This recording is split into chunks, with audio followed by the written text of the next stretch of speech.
জাতীয় নাগরিক party NCP মুখপাত্র আসিফ মাহমুদ সজীব ভূঁইয়া বলেন, ১২ তারিখে ১১ দলীয় জোটের মনোনীত প্রার্থীকে ভোট দিতে দেশের মানুষ মুখিয়ে রয়েছে। ১১ দলীয় জোটের সকল নেতাকর্মী তাদের ভোটাধিকার রক্ষা করবে। ১২ ফেব্রুয়ারি শুধু আমাদের ভোটাধিকার রক্ষা করা নয়, আমাদের দায়িত্ব ১৮ কোটি জনগণ, ১২ কোটি ভোটার যেন তাদের ভোটাধিকার প্রয়োগ করতে পারেন তা নিশ্চিত করা।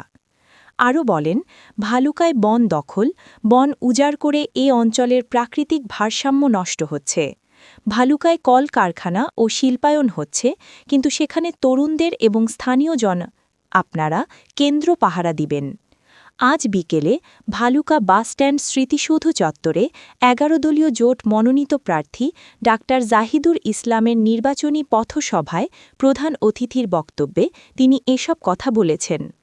পথসভায় বক্তব্য রাখেন জাতীয় যুব শক্তির কেন্দ্রীয় আহ্বায়ক তরিকুল ইসলাম, কেন্দ্রীয় নির্বাচন পরিচালনা কমিটির সাধারণ সম্পাদক মনিরা শারমিন, জাতীয় যুব শক্তির মুখ্য সংগঠক ফরহাদ সোহেল, ১১ দলীয় জোটের মনোনীত প্রার্থী জাহিদুল ইসলাম।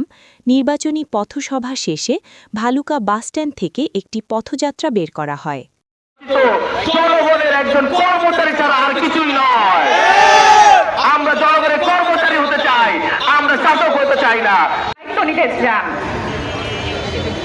আমি আশা করব আপনারা তাকে এই সুযোগ দিবেন। এর কয়েকটা কারণ আছে। দেখেন, এনসিপি হচ্ছে সেই দল যেই দলে তখন বাধ্য হয়ে গণভোটের পক্ষে হ্যাঁ দিতে তারা বাধ্য হয়েছে। আমরা বলতে চাই, আপনাদের এইসব সংসদী মানুষ ভালো করেই বোঝে। আপনারা কি মনে করেন দেশের একটি বৃহৎ রাজনৈতিক দল ফেব্রুয়ারি বাংলাদেশের ইতিহাসে একটি অত্যন্ত গুরুত্বপূর্ণ দিন। আগামী ২২ ফেব্রুয়ারি এদেশের জনগণ দীর্ঘ ৩টি নির্বাচনের পর তাদের ভোটাধিকার প্রয়োগ করার আশা দেখছে। আগামী ২২ ফেব্রুয়ারির পর নির্ধারিত হবে আগামীর বাংলাদেশ কিভাবে পরিচালিত হবে। আগামী ২২ ফেব্রুয়ারি আপনাদের ভোটাধিকার প্রয়োগের মাধ্যমে, আপনাদের নেতৃত্ব নির্বাচনের মাধ্যমে আগামীর বাংলাদেশের রূপরেখা